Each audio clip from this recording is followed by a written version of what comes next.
Well, while everybody is coming in, I will just say hello to you all properly and explain a little bit about what we're doing today and introduce myself. So my name is Selina Stone. For those who don't know me, I am the postdoc working at Durham University with a Common Awards team. And so Common Awards is the team of people who help to oversee the theological training of various colleges in the country. And part of what my job is as part of the team is to create opportunities like this through webinars to allow really good conversations to happen that might help people who are training for ministry, lay leaders, charity leaders, anyone from the wider community who wants to think through the questions of theology and ministry and our contemporary world. And so today the theme is, as you know, on trauma and pastoral theology. And so I'm so pleased to have Katie Cross and Delroy Hall with me this afternoon, who are both going to share together about their own work and give us some really helpful things to think about.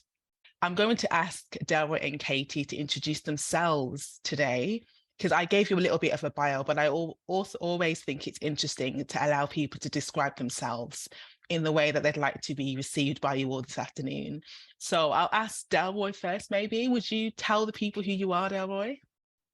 Yeah, good afternoon, everyone. It's really good to see everyone. I thought there might be about 30, 40 people here. There's a lot more. And just to give a bit of a disclaimer, I was saying to Katie and Selina, they look very studious with books in the back, and I look like I'm in a padded cell. I'm not. I'm in an office, and it's just got nothing on the walls. So Delroy Hall, I've been a pastor for just over 30 years, also a trained psychotherapist, psychodynamic, and my work around trauma, apart from being a counsellor, but it really heightened when I started pastoring and wanted to understand who this congregation were, and I kind of did the history. I guess it came out of a lot of conflict that was happening in the local congregation, and I'm an avid journaler, and the process of journaling caused me to ask further questions about what was happening. A lot of the conflict I caused because I didn't understand the people. But at an intuitive level, I felt there was something else that was kind of speaking to me. And it's when I did a history of the Caribbean and looked at how gratuitous violence was used to keep people in control. I think that's when I then started to take into account trauma and intergenerational trauma. I think actually the title should have trauma and terror, because I think the two go together quite often. So that's me in a tiny nutshell. Yeah, that's me and my interest in trauma. Thank you so much, Delroy. Katie? Thanks, Lena, and thank you so much for having me. It's amazing to see so many of you. And like Delroy, I kind of imagined maybe like 10 people, mostly my mum and her friends showing up. So it's really nice to see so many people. So I work at the University of Aberdeen. I'm a lecturer in practical theology, and trauma has always been a part of the work that I've done academically. I would say that I am a trauma academic, but I also work a lot on practice as well. So my work takes me out into the field, into people's lives, and I'm really lucky to be trusted to speak to people about their experience, and to be able to kind of take that and turn that into resources for thinking through trauma. Like Delroy, I've had a bit of a background in disaster theology. I've worked on things like dealing with big events, big disaster events, worked on purity culture, and at the moment I am doing a lot of work on domestic abuse. So that's me in a tiny nutshell. Fantastic, Katie. It's so great to have you both here, and I'm sure we'll have such rich conversations as we hear your presentation today. As you will probably all be familiar from the many webinars you've probably attended by now, both of them are going to speak and have decided to share their ideas together, so they've planned it together. So as they're both speaking and sharing their thoughts, be jotting down any ideas or questions you might have, and we're going to leave enough time to get into some of the questions and conversation with you all, because that's why we're here. So thank you for being here, and I hope you really enjoy the presentation. And I'll hand over to Katie and Delroy now. Thanks, Selina. Thank you. Thank you. All right, Delroy, we're going to do this almost like a conversation, because I think it's good to have a kind of collaborative discussion on something like trauma, because it's such a difficult thing to pin down. But just to kind of start off with, I wonder, Delroy, when you hear the word trauma, what do you think of? What's your kind of definition of trauma? I think it's changed because quite often we look at trauma as events that's happened to people, and usually big events. But one of the things, the definition I tend to use now is the one by Gabor Mate, which some people may be aware of. And his definition is trauma is not what happens to you, it's what happens inside of you as a result of what happens to you. And what's the outspill of that? And I think for me, that kind of helps me to understand a little bit more about trauma. It's not so much the events, but what happens to us internally as a consequence of the event. Yeah, it's a really good way of putting it. I like that idea that it's not just the kind of one-off event, but what comes after. I always just say to people, trauma is so complex that when we try to even look for a definition for it, it's really, really difficult. The wording of that I quite like is Steph Crapps and Lucy Bond have a book where they talk about trauma being really slippery, something that you can't grasp hold of. Yes. Yes, and kind of understand.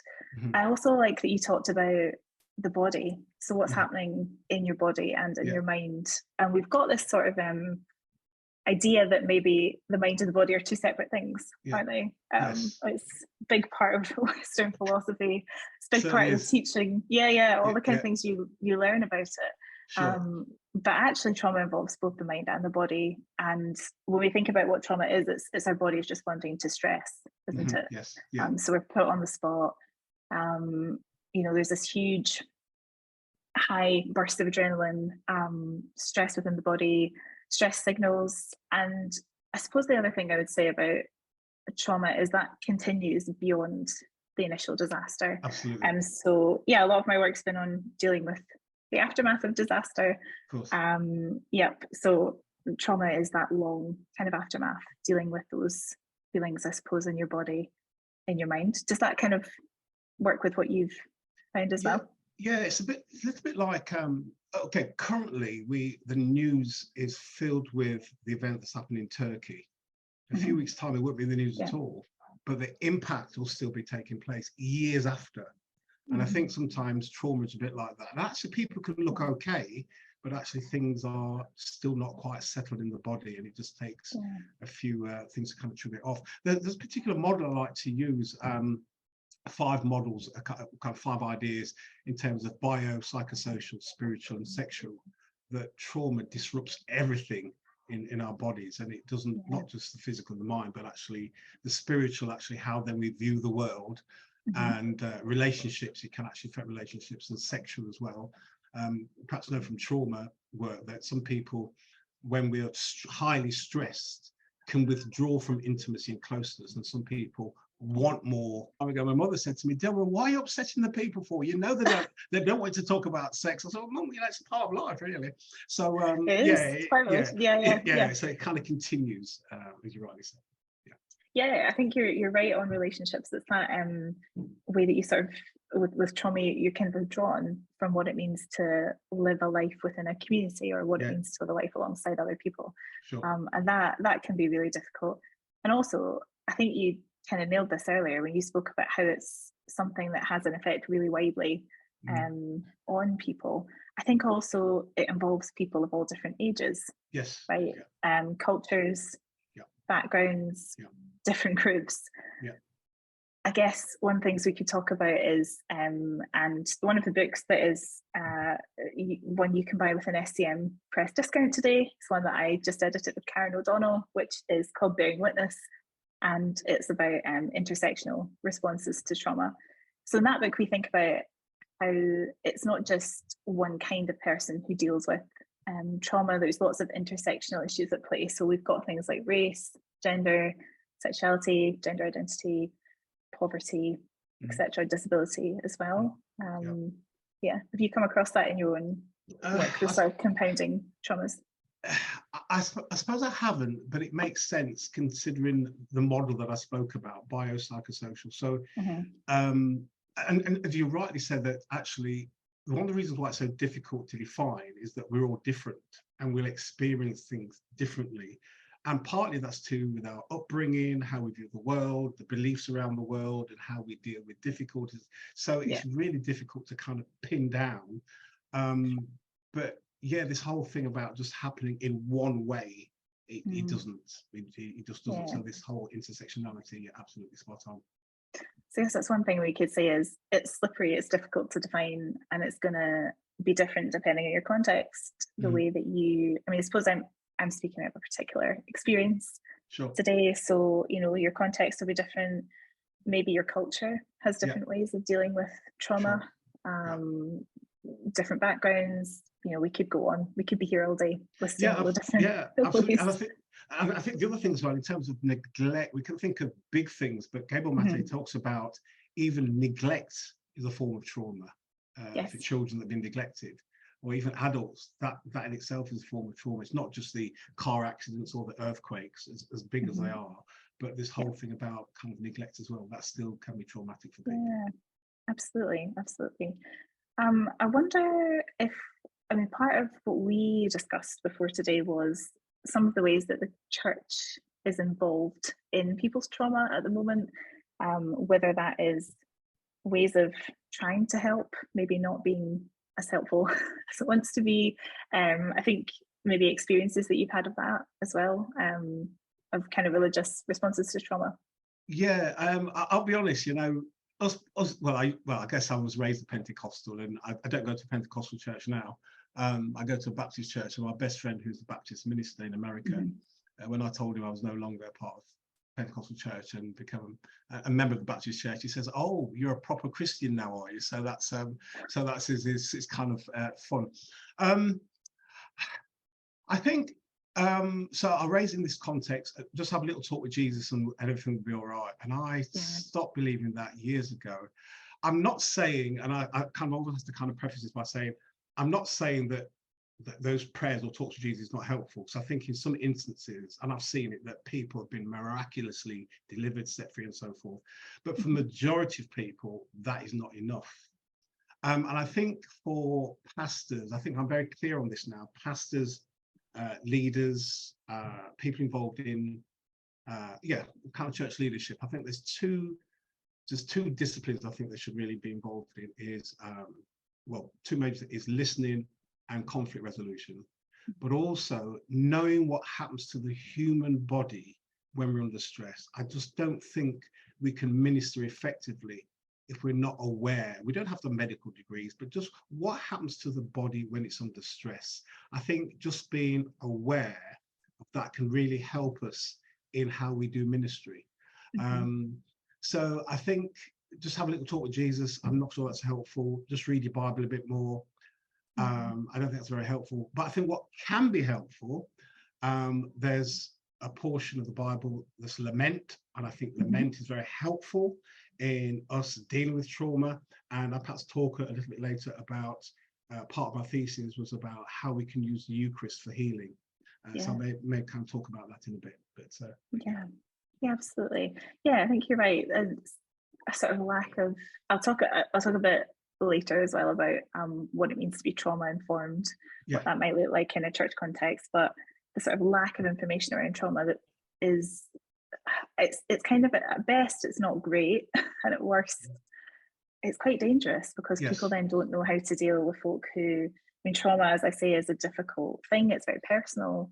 But if we're not prepared to encounter people who are traumatized, we're kind of setting ourselves up for some real difficulties. So that involves, as you say, the body physiology of it, and also just the way that it might be triggered by what we do in church as well. I think that so you made a point, and I just kind of slipped out of my mind at the moment, but I think just being informed is just really helpful to understand what happens to the body. And also I think this is kind of pretty standard, that as pastoral carers, that we're not there to fix. The danger can be fixing. And that's what the point I was going to make is this. The danger can be is that if you say to people to just pray and trust the Lord, and if people are doing that and nothing changes, there can be lots of guilt around that, and people then that can spiral into people not being right with God and all that type of thing, which doesn't help people's formation whatsoever. So helping people, being able to listen to people, being informed, can be really helpful in them, not so much normalizing it, but understanding that God still loves them, even though internally their world is really kind of chaotic. Yeah, absolutely. I think there's a tricky thing to kind of balance. So I do a lot of academic work on something called Theology, which is a sort of philosophical explanation for God's goodness, continuing goodness in the face of suffering. But actually in church context and in pastoral context, a lot of times still see that coming up. That's still something that happens. And I think it happens a lot when people talk about sin. When they talk about either original sin or particular kinds of sin, you know, and they say, look, you're suffering or you're undergoing something traumatic because, you know, either this is to do with original sin, to do with something you've done, or God is teaching you a lesson with this. Yeah. And those actually relate in theology back to, I'd say, some pretty traditional strains of theodicy. They come from St. Augustine, they come from Irenaeus of Lyon. So it's tricky because it's part of our history. It's actually part of our tradition, Christian tradition. And so challenging that can be hard, to say the least. It can, and I think if you're part of a group, a community, a diaspora that's been traumatized and there's no language for it, that can be doubly difficult, because I'm still convinced, and I guess now with understanding a little bit about epigenetics, that we have congregation communities of people that have been traumatized, and this passed through the generation. It's not even spoken about in church. There's this understanding that we just come to Jesus and everything will be all right. And I think now my understanding is that salvation, yes, it frees us or forgives us of our sins, but there's some stuff that we have to work through, and not everything is kind of sorted out by prayer. So my view is, some traditional Pentecostals might have this view, but psychology, all those disciplines, for me, I think they come from God. And I think we just have to know how to discern what we use or don't use and so forth. But actually, they've been placed on the earth to help us. And I just think if they're there, let's use them whilst we can be with people praying with us and helping us through situations. So I don't think it's an either or. I think they are there to kind of help us. No, and that's a tricky one, because I think sometimes I'm a bit prone to saying, well, that's just not going to work if we just pray. And it almost sounds like I'm saying, don't pray. And that's a problem I have to take up myself. But no, I think you're right. Absolutely. There's a balance to be had of both. And I think, you know, you'll go on to talk, I think, a bit later about worship and the uses of worship for people who are kind of dealing with living with trauma as well. So, in fact, I met a sports psychologist recently, a person-centered, because one of the things I do, I'm the chaplain for Sheffield United Football Club, and I met him recently, and he couldn't believe that I was a Pentecostal minister and a secular psychodynamic. He was laughing. He says, how can that be? And I said, well, I've made it work for 30 odd years. And so he just felt that the two were totally incompatible. But there's not everything, I'm certainly not a Freudian, but not everything I took. But I think some of the insights and the skills have been really helpful for me. And I really don't see it as an either or, and I don't use the language. I hear it quite often in my own tradition.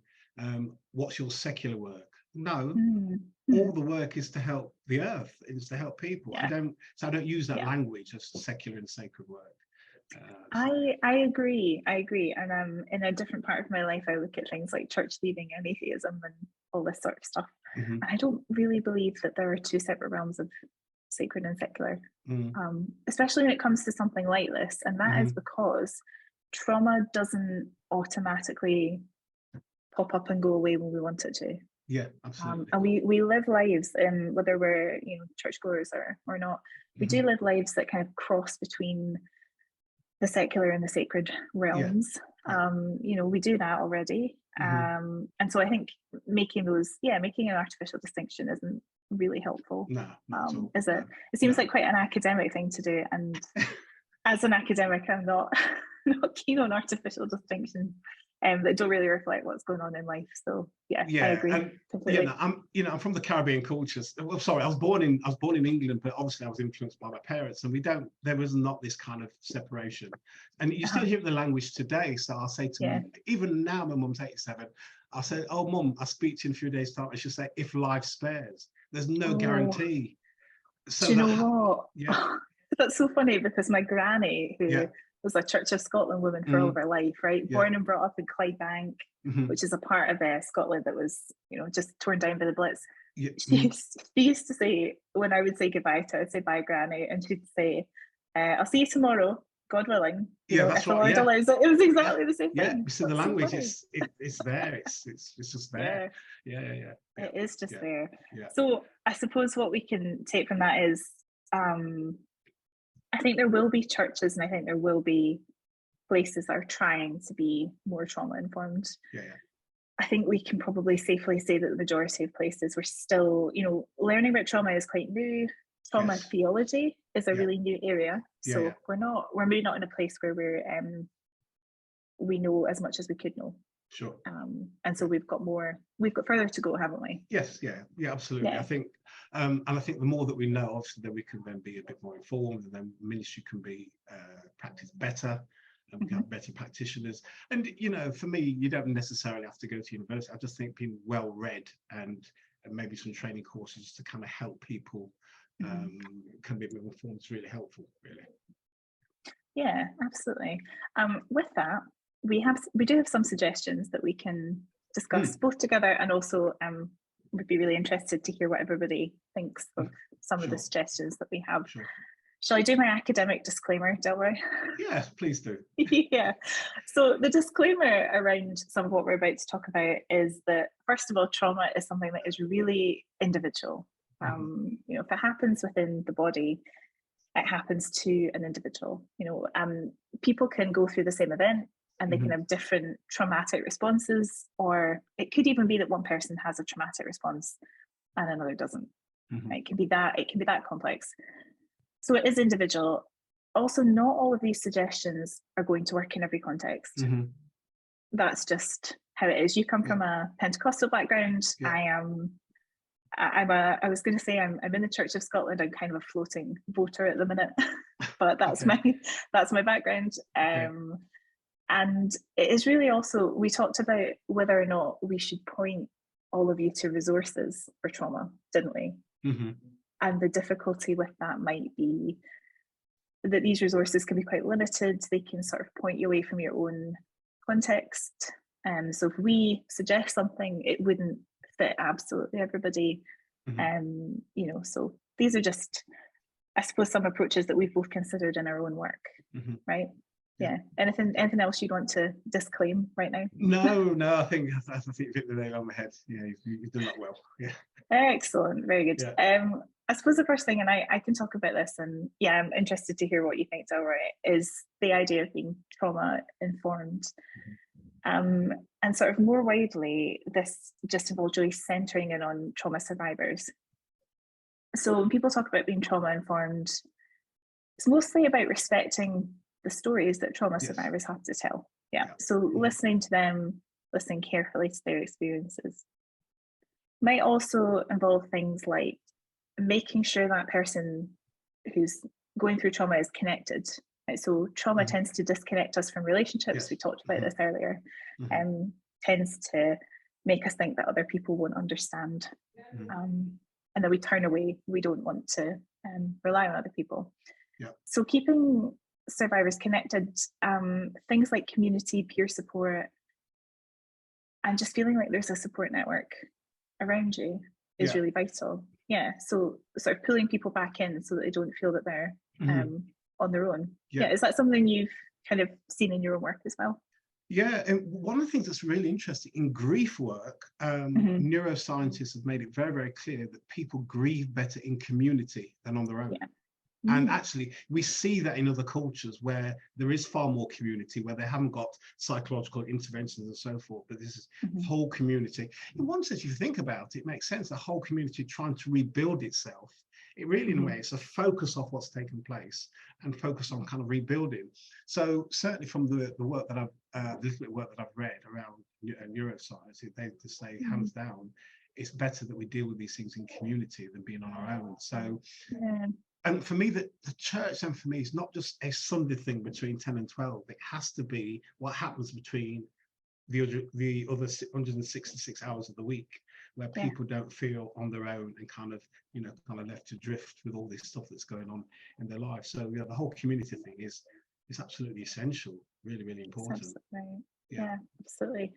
And just thinking about also this book, I feel like I'm plugging this book, Bearing Witness, but SAM has got us a good deal, so please go and check it out. One of the things that is spoken about in that book that Karen and I wanted to write about was this concept of bearing witness, which shows up in psychology. It's the idea that if somebody listens to your story and bears witness to that and says, I hear you, I understand you, I stand with you, it's not just something that's psychological, but there's something deeply theological about that as well, about witnessing to one another. Yes, there is. Yes, and we spoke about, witnesses to Jesus's death, resurrection, all of this, but just having a sort of way of making sure that people feel connected, also that they feel their story's been heard and amplified if need be.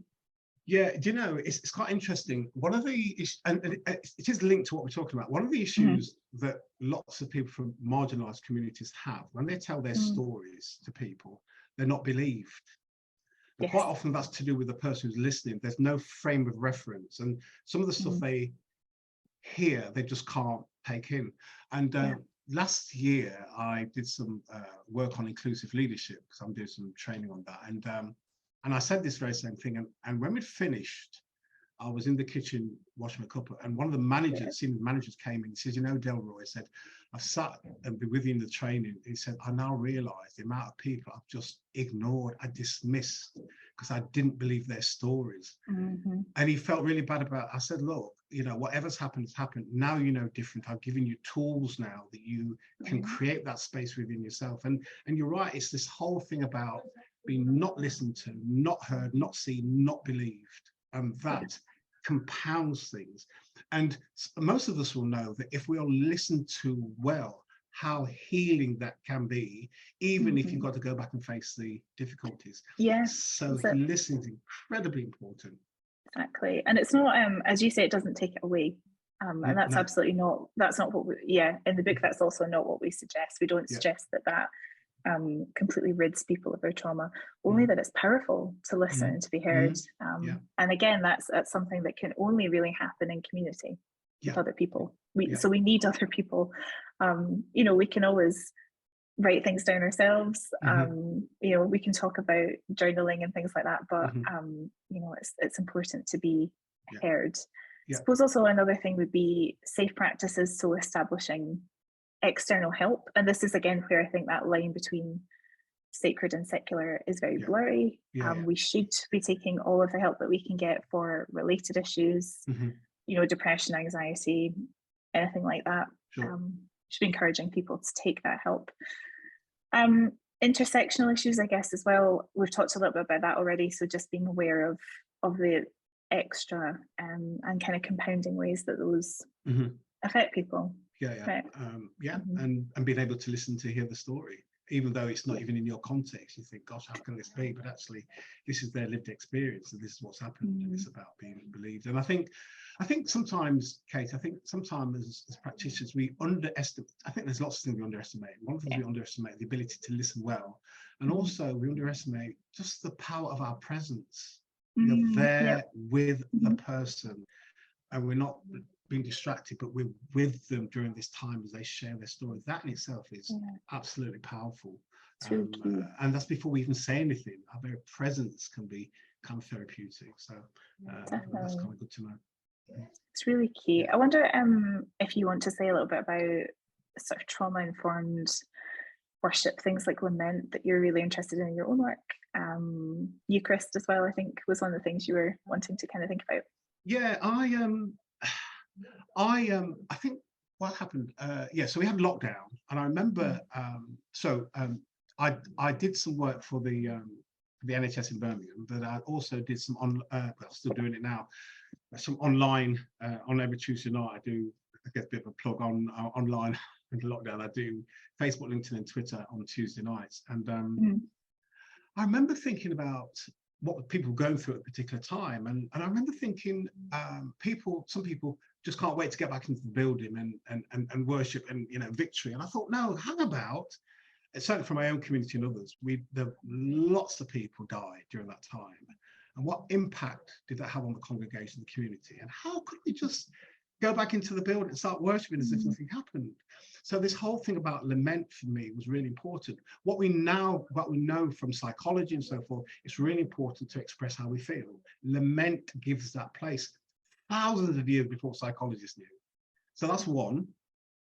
And the other aspect about the kind of trauma and violence, which I was very interested in, was when I'm doing my thesis, my supervisor said to me, well, look, Delroy, you've done the analysis of the gratuitous violence. Now you need a solution. And you think, oh, God, I've got to find a solution. Yes. And I know from kind of Pentecostal, evangelical, charismatic church, we don't do secular models. Now I use them in terms of my work.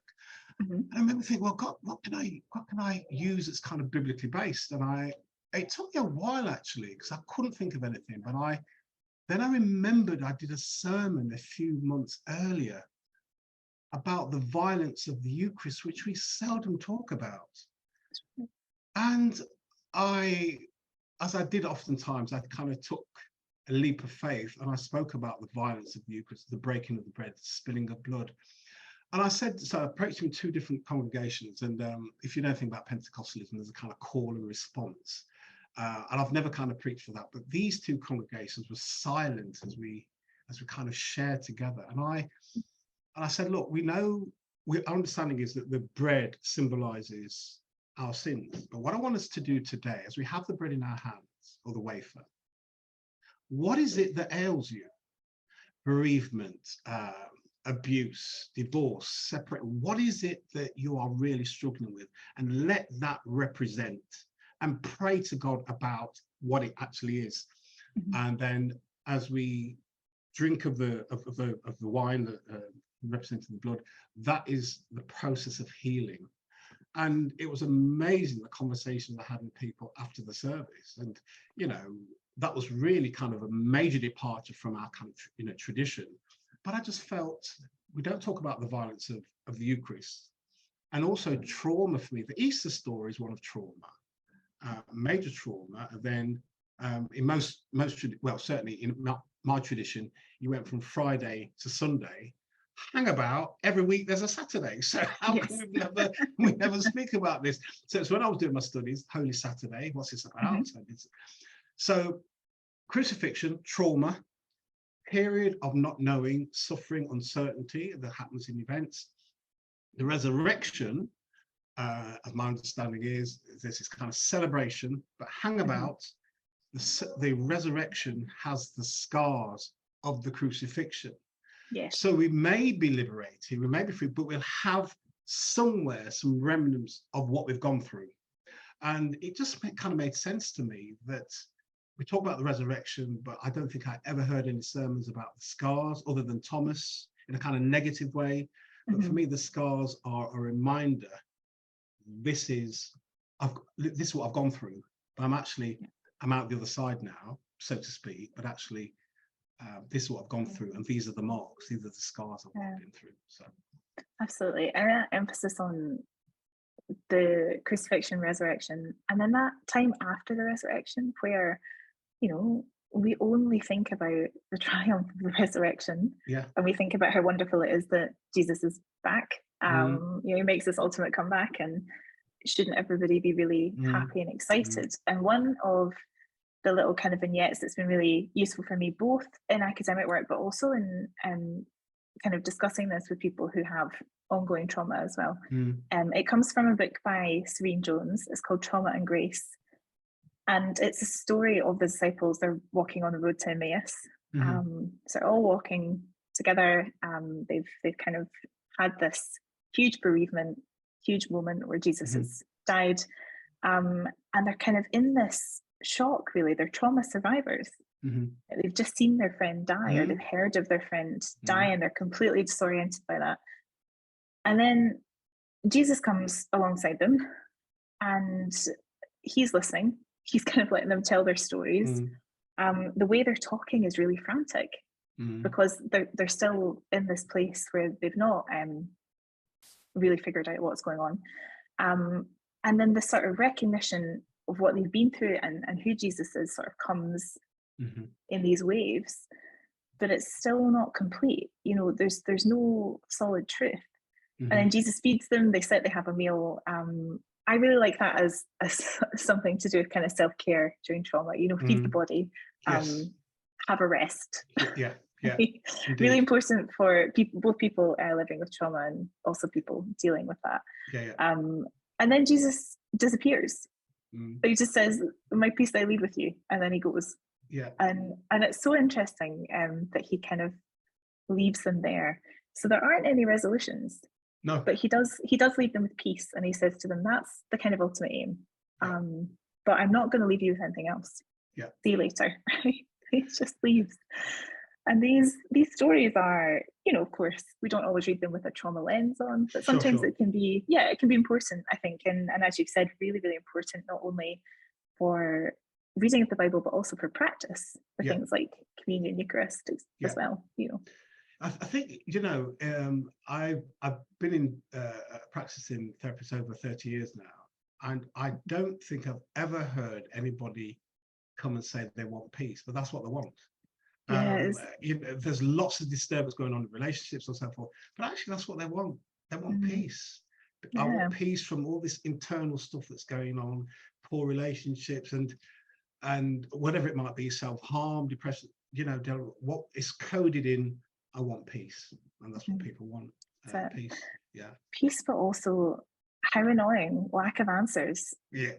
Jesus just says, "My peace I leave with you, bye, see you later."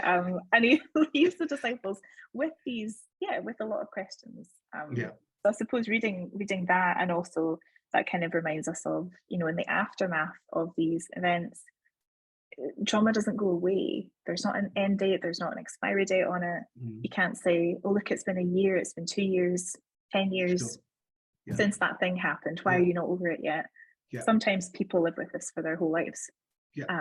So we need to be thinking about how we can support them across their whole lives, which is a huge ask.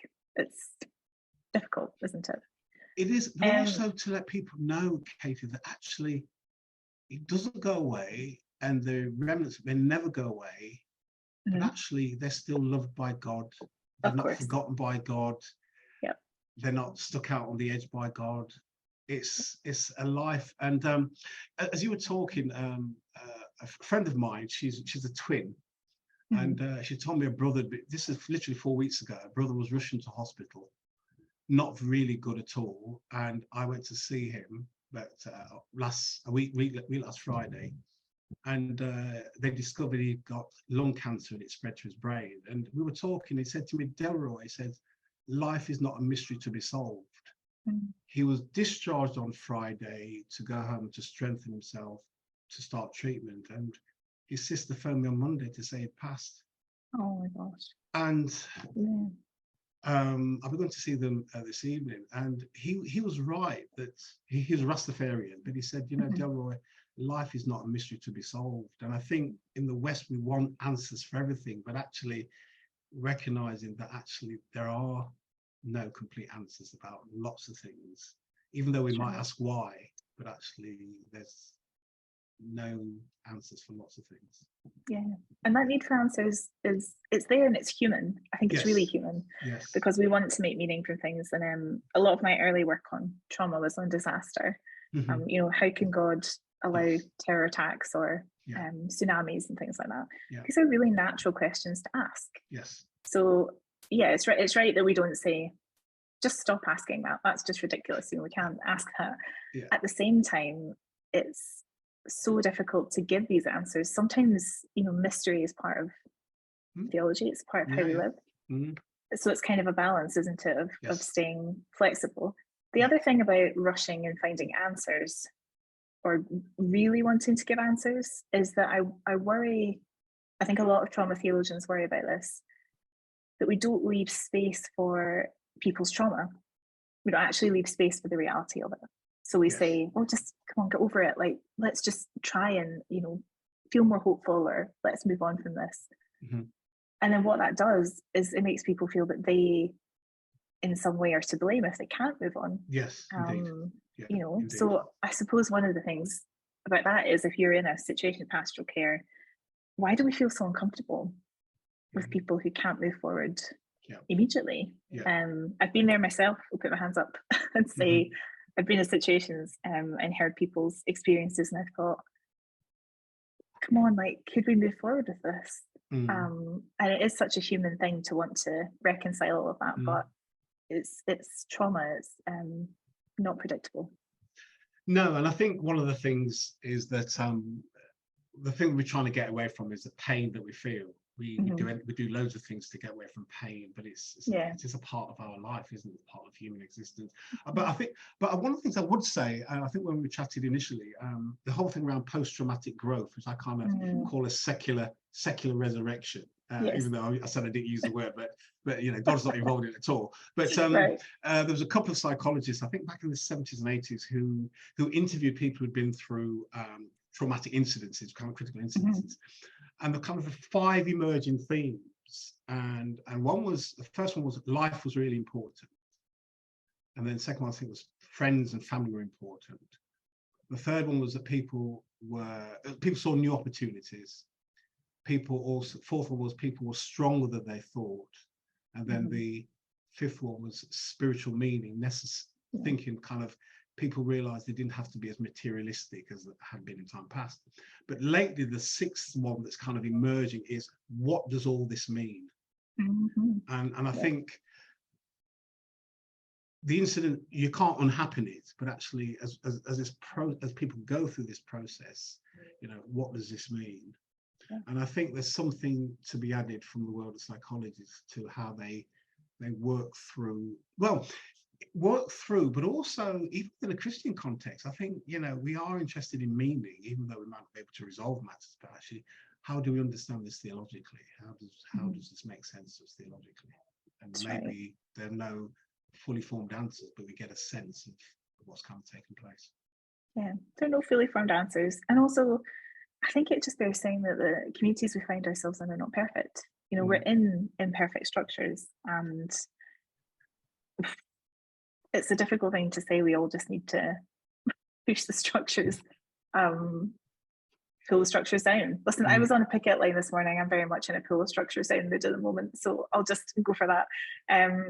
But the idea that we're in structures that are still hostile to this sort of thing can be really difficult. And I think that's something we can maybe talk about more in the Q&A, because of what we're suggesting is still within structures of church and church communities, which can be really, really difficult for people to be a part of. So that's another thing. Yeah, and I think what I would say, I think we're going to go for Q&A in a moment, but what I would say, and this is another conversation another time, that's where I think it really boils down to leadership. I think one of the things that lots of leaders lack is courage.